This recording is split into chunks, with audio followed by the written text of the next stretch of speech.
జ్యోతి, నా మంచి చెల్లి బావ పొలానున్నాడు. ఈ క్యారేజ్ పట్టుకెళ్ళి బావకిచ్చిరా. మీ ఆయనకి నేనెందుకు ఇవ్వాలి? నీకు బావ కదంటి. మంచి తల్లి. తాతయ్య 2 రోజుల నుంచి కబురు చేస్తున్నాడు. నేను ఒకసారి వెళ్ళొస్తాను. నువ్వు పట్టుకెళ్ళకపోతే అల్లుడు గారు ఏమన్నా అనుకుంటారు. నువ్వే పట్టుకెళ్ళు. బావ చాలా మంచివాడమ్మా, ఏమనుకోడు. నా మంచి చెల్లి కదూ. అలాగేలే, కాకా పట్టుకుని వెళ్ళు. మీ పెద్ద కూతురు గారు వంట రుచి చూద్దాం.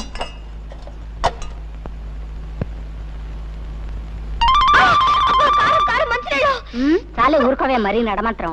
దానికి అసలు వంటే చేతగానట్టు మాట్లాడతావు.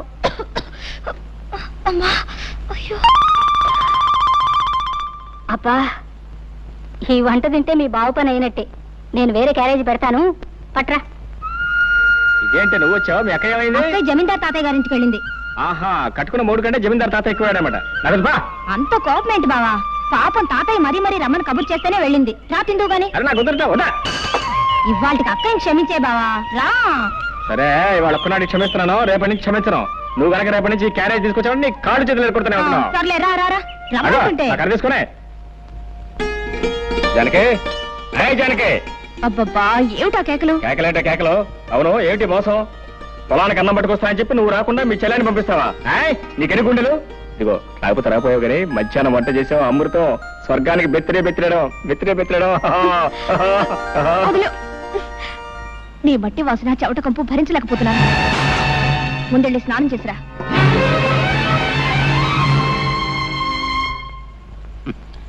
నువ్వు చెప్పినా చెప్పపోయినా నాకంతా తెలుసు మురళి. నువ్వు జానకిని ప్రేమించావు, తప్పులేదు. కానీ వాళ్ళ బాబేదో కొంపలు ముంచుకుపోయినట్టు ఆ జాతి రత్నాన్ని తీసుకెళ్ళి మోటు రత్నాన్ని కట్టబెట్టాడు. ప్రేమించిన ఆడ దొరకపోతే ఎవరికైనా బాధే. మరి అంత మాత్రాన్ని నువ్వు ఇలా మనసు పాడు చేసుకోవటం నాకు బాధగా ఉంది. జరిగింది మర్చిపోవటం అంత తేలిక కాదు. కష్టమే, చాలా కష్టం, నాకు తెలుసు. అందుకే మర్చిపోవటానికి కొన్ని సులువైన పద్ధతులు కనిపెట్టారు మన పెద్దలు. అవును, చరిత్ర తిరగేస్తుడు. పార్వతిని ప్రేమించిన దేవదాస్ ఏం చేశాడు? పార్వతిని మర్చిపోవడానికి మందు కొట్టాడు. అందాక ఎందుకు, ప్రేమ్నగర్ సినిమాలో నాగేశ్వరరావు ఏం చేశాడు? వాణిశ్రీని ప్రేమించి ఆ అమ్మాయి తిరస్కరించిన తర్వాత బాటిల్ ఓపెన్ చేశాడు. అతనే కాదు, చరిత్రలో భగ్న ప్రేమికులందరూ బాధని మర్చిపోవడానికి మందునే ఆశ్రయించారు. ఏదిగో ఏమిటిదంతా? వద్దు ప్లీజ్. మనం చరిత్రను అవమానించకూడదు. పెద్దలు నడిచిన తోవనే మనము నడవాలి. ఇది ముందు కొంచెం ఘాటుగా ఉంటుంది, ఆ తర్వాత వగరుగా, తియ్యగా, చేదుగా, అచ్చం ఉగాది పచ్చళ్ళలా ఉంటుంది. అబ్బా,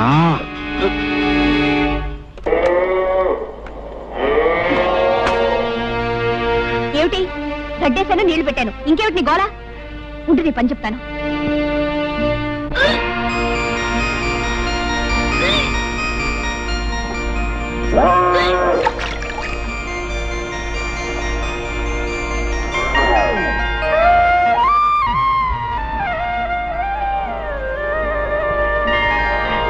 నీకడు బంగారం కాను. ఇంత మంచి వార్త ఎవరికి చెప్పొద్దంటావే. ఉండు జ్యోతి, నేను చెప్పేది పూర్తిగా వినమ్మా. ఏమిటే? పెళ్ళై ఇంకా ఏడాది కూడా కాలేదు, అప్పుడే నాకు పిల్లలు ఎందుకు చెప్పు? అయితే ఏమంటావు? ఏం లేదు, ఇరకల వెంక మీద పోవడానికి ఏదో మందిస్తుందట, అది నేను వేసేసుకుంటాను. పిచ్చి పిచ్చిగా వాగా అంటే చెప్పు తీసి కొడతాను. బావా, నేను ఒకటి అడుగుతాను, నువ్వు కాదనకూడదు. అయ్యో రామ, భార్య కాస్త ప్రేమగా అడిగితేనే ఏమో కూడా ఏం కాదనలేడే. ఇంత గట్టిగా కౌలించుకుంటే ఏం కాదంటాడు? ఏం కావాలి చెప్పు. మరే మరి గుండి కావాలా? అదేం కాదు. గుండి కావాలా? అదే కాదు. ఏం కావాలో చెప్పు. మరి మరి మరి పెళ్ళైన ఏడాదికి పిల్లలు పుట్టే వాళ్ళ మీద నీ అభిప్రాయం ఏమిటి? ఏడాదికి పుడితే అదృష్టవంతులు, 9 నెలలకి పుడితే మంచి కష్టజీవులు అనమాట. 4-5 సంవత్సరాల తర్వాత పుడితే వాళ్ళ మొహం, వాళ్ళ గురించి కూడా ఒక అభిప్రాయం, ఒట్టి బద్దగస్తులు అనమాట. అవును, నువ్వేదో అడుగుతా అని చెప్పి ఏమిటి అడుగుతావేంటో? మర్యాదగా చెప్తావా లేకపోతే వెళ్ళి నీళ్లు పెడతావా? అబ్బా, నీదంతా కంగారే, ఏది సరిగా వినవు. ఏది చెప్తాగా వింటాకే చెప్పు. నేను నెల తప్పాను. తప్పగా నీళ్లు పెట్టవా? అబ్బా, ఏది అర్థం కాదు. 1 నెల కాదు, 3 నెలల వరుసగా తప్పాను. 3 నెలలు కాబట్టి 6 నెలలు తప్ప. ఇప్పుడు ఏం పోయింది, తర్వాత మాట్లాడుకోవచ్చు. వెళ్ళి నీళ్లు పెట్టు. నా చెమట పడి చేస్తుంటే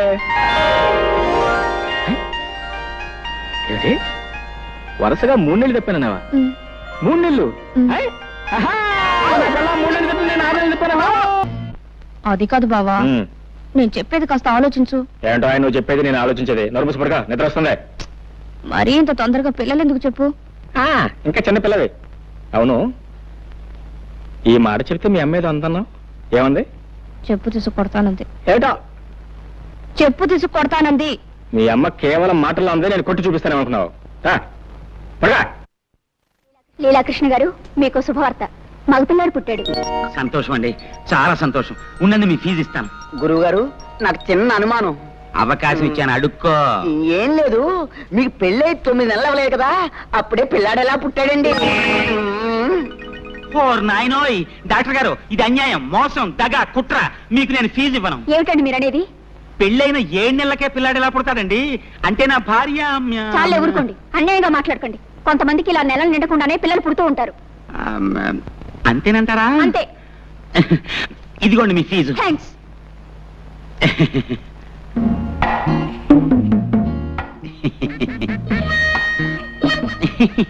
చీ చీ చీ చీ చీ. ముక్కు నాదే, మూతి నాదే, కళ్ళు నాదే. భలేవారేనండి మీరు. అబ్బాయి అచ్చం మీ పోలికే. నా పోలికి రాతే ఇంకెవడి పోలికి వస్తుంది? చెప్పు తీసుకొడతాను.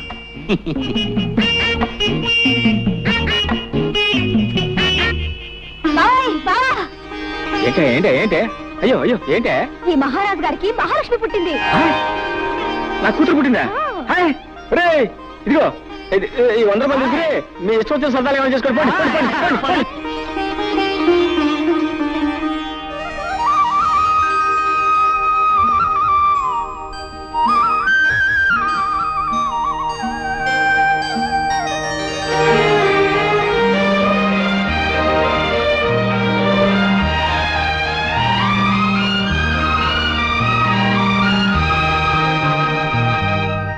ముద్దు పెట్టుకోవడానికే బిడ్డలా? ఎలాగైతే కన్నావులే గొప్పగా. పిల్లకి స్నానం చేయించడం కూడా రాకపోతే ఎలా? ప్రతిరోజు ఎవరొస్తారు ఈ పనులన్నీ చేయడానికి? చిచి, ఇదంతా నాకు అలవాట్లేదు. ఆహా, నాకు మాత్రం ఉందా? నేనేమన్నా 5-6 కన్నానా? ఆడదన్న తర్వాత ఇవన్నీ తనంతట తనే నేర్చుకోవాలి. బావా, ఓ పంచే, పిల్లకు నీళ్లు పోయడం, పాలు పట్టడం ఇవన్నీ నువ్వు నేర్చుకో. ఇదేదో పెద్ద పని అయినట్టు. ఇంతలా పెళ్ళానికి సేవ చేయడం నేర్చుకున్నవాడిని బిడ్డకు నీళ్లు పోస్తే ఇద్దరు ముసలేనా? నువ్వు రాకపోతే ఎవరు చేసేవారు? నేనే కదా మీ అక్క చేస్తా. మీరిద్దరూ కలిసి నన్నే వెగతాళి చేయక్కర్లేదు. దాన్ని ఎలాగి నా పని నేనే చేసుకుంటాను. తస్సది, మీ అక్క మా లావు తెలియగలదే. పిల్ల ఏడుస్తున్నానో నా ఒళ్ళో, నవ్వుతుంటే దాని ఒళ్ళో. ఇదిగో యోబాకు సరాసరి ఇక్కడ తీసురా. మొగుడు పెళ్ళాలు ఇద్దరు కలిసి నా చేత పనులు చేయించుకుంటున్నారు. అబ్బా, ఇవాళ చాలా స్పీడ్ గా ఎక్కిపోతుంది. ఏమిటిదంతా? ఏముంది, ఇది పకోడీ, ఇది మందు, ఇది గ్లాస్. ఇతను మురళి, నేను మాత్రం లీలాకృష్ణ. నువ్వు లీలాకృష్ణుడివి కాదురా, ఈ ఇంటికి పట్టిన చీడ పురుగువి. ముందు బయటికి పో, బయటికి పో. మురళి, నువ్వు చదివిన చదువంతా ఏమైంది? ఈ తాపుడేమిటి, ఈ వరుస ఏమిటి? తాతయ్య నీ కోసం ఎంత బాధపడుతున్నారో తెలుసా? అనుకుంటే అంత బాధే. బాధల్లోనే పుట్టాం, బాధల్లోనే పెరుగుతున్నాం, బాధల్లోనే పోతాం. అసలు ఈ ప్రపంచమే బాధల్లో ఉంది. మురళి, నువ్విప్పుడు మత్తులో ఉన్నావు. నేనేం చెప్పినా అర్థం కాదు. మరోసారి నువ్వు తాగేవని మాత్రం నాకు తెలియకూడదు. చూసావమ్మా వాడెంత చెడిపోయాడు. అవన్నీ తర్వాత ఆలోచిద్దాం. ముందు మందు తాగు తాతయ్య. వద్దమ్మా, ఈ మందు తాగి నేను ఆరోగ్యవంతున్నై వాడి దౌర్భాగ్యం కళ్ళారా చూడాలా? పూర్వ జన్మలో నేనేదో మహాపాపం చేసి ఉంటానమ్మా. అందుకనే ఆ భగవంతుడు మనవణ్ణి నాకు విడిచిపెట్టి ఉన్న కొడుకుని కోడల్ని తీసుకుని వెళ్ళిపోయాడు. అయినా తట్టుకున్నాను. నా ప్రాణంతో సమానంగా వాడిని పెంచి పెద్ద చేశాను. నేను పోయిన తర్వాత అంత ప్రేమగా చూసుకునే నువ్వైనా ఇంటికి కోడలిగా వస్తావు. కానీ భగవంతుడు ఆశ కూడా నెరవేర్చలేదమ్మా. ఏమిటి తాతయ్య నువ్వు అనేది? అవునమ్మా, మురళికి నువ్వంటే ప్రాణం. నిన్నే పెళ్లి చేసుకుంటానని నాతో చెప్పాడు. ఆ విషయం మీ నాన్నతో మాట్లాడదామని ఆ రోజు మీ ఇంటికి వచ్చేసరికి నీ పెళ్లి విషయం మీ నాన్న నలుగురిలో నిర్ణయం చేశాడమ్మా. చూశావమ్మా, భగవంతుడు ఎలా మనుషులతో ఆడుకుంటాడు. మనం కోరుకున్నది దక్కనివ్వడు, దక్కింది దొరకనివ్వడు. నేను ఆ రోజు 4 అడుగులు చురుగ్గా వేసి ఉంటే నువ్వు ఇంటి కోడలివై ఉండేదానివి. వాడు నిన్ను మర్చిపోను లేక మరొక పెళ్లి చేసుకొని లేక కుమిలిపోతున్నాడు. తాగుడుకు బానిసయి వాడి ఆరోగ్యం సర్వనాశనం చేసుకుంటున్నాడు. వాడిని ఆ స్థితిలో చూస్తూ నేను ఎలా బ్రతకగలనమ్మా? తాతయ్య ఊరుకో. అమ్మా జానకి, నువ్వు నాకు ఒక మాట ఇవ్వమ్మా. ఏమిటి తాతయ్య?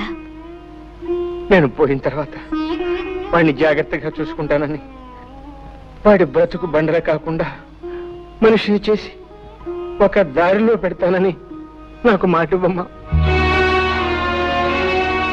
అలాగే తాతయ్య. జానకి, జానకి, జానకి, జానకి, జానకి, ఎక్కడే ఎక్కడ నువ్వు?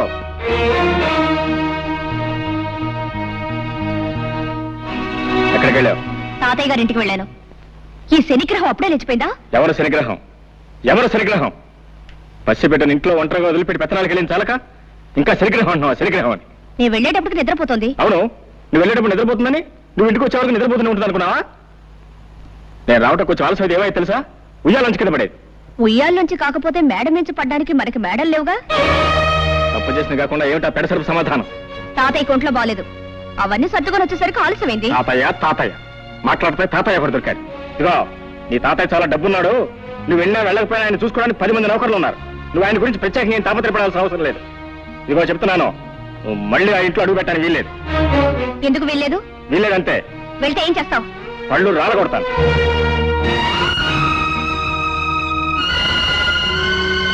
అమ్మా, జానకమ్మ గారు. ఏమిటి రావాలమ్మా ఇలా వచ్చావు? తాతయ్య గారు ఇప్పుడే పోయారమ్మా. తాతయ్య?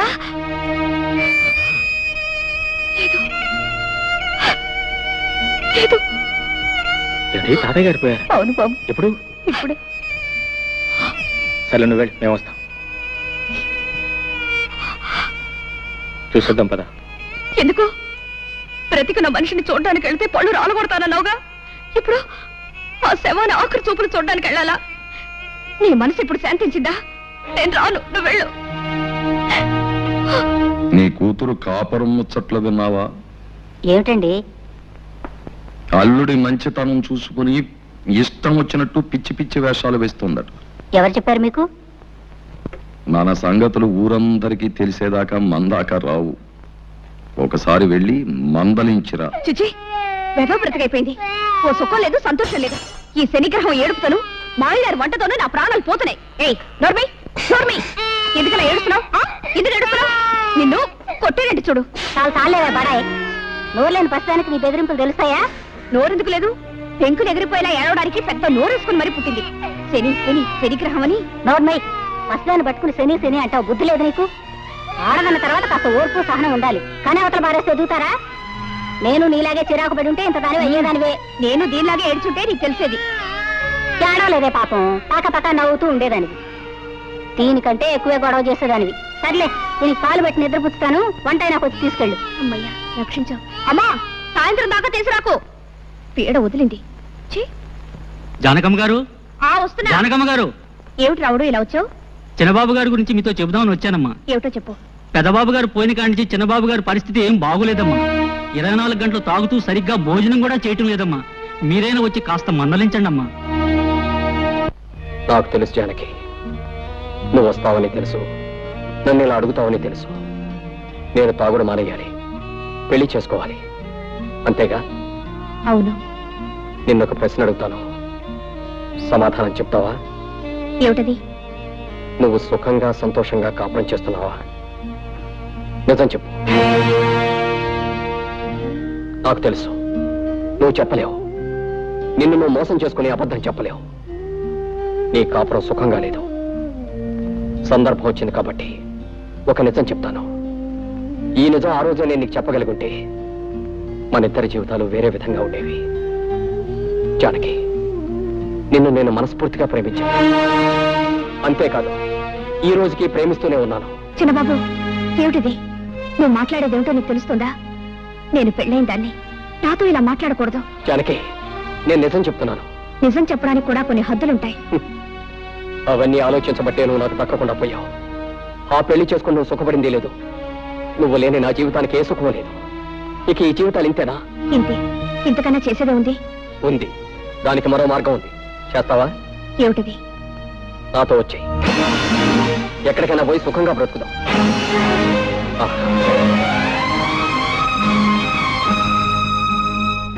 బాగా ఆలోచించు. దీనికి ధైర్యం కావాలి. సాంప్రదాయాలు చట్టుబండ్లు అంటూ ఆలోచిస్తే ఈ ముడి విడదు. మనసులో ముడిపడకపోతే నీ మెడలో వేలాడుతున్న ఆ పసుపు తాడికి 3 ముళ్ళున్నా ఒకటే, 30 ముళ్ళున్నా ఒకటే. ఇష్టం లేని కాపురం చేస్తూ నీకు నువ్వు అన్యాయం చేసుకుంటూ నీ భర్తకు కూడా అన్యాయం చేయకు. నీ కోసం అనుక్షణం తప్పిస్తున్న నాకు న్యాయం చేయి. బాగా ఆలోచించుకొని ఓ నిర్ణయం తీసుకో. నన్ను తాగొద్దని కదా నువ్వు అన్నావు. తాగను. ఎప్పటి వరకు తెలుసా? ఈ రోజు రాత్రి 12 గంటల వరకు నీ కోసం ఊరు బయట తోట దగ్గర వెయిట్ చేస్తూ ఉంటాను. నువ్వు వస్తే ఇది నాకు శాశ్వతంగా దూరం అవుతుంది. రాకపోతే దీనికి నేను శాశ్వతంగా సొంతం అయిపోతాను. వెళ్ళు. బాగా ఆలోచించుకొని నిర్ణయించుకో.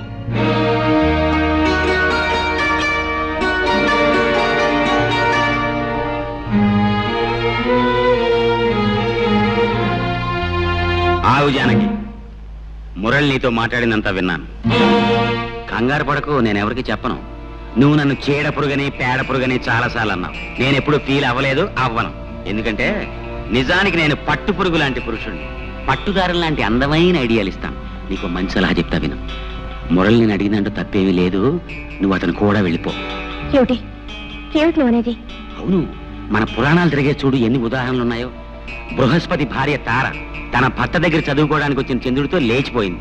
ఆవిడ్ని పతివ్రత కాదన్నారా ఎవరన్నా? రాముడు కాలు తగిలి మళ్ళీ మనిషి అయిపోయిన అహల్య కథ మనందరికీ తెలుసు.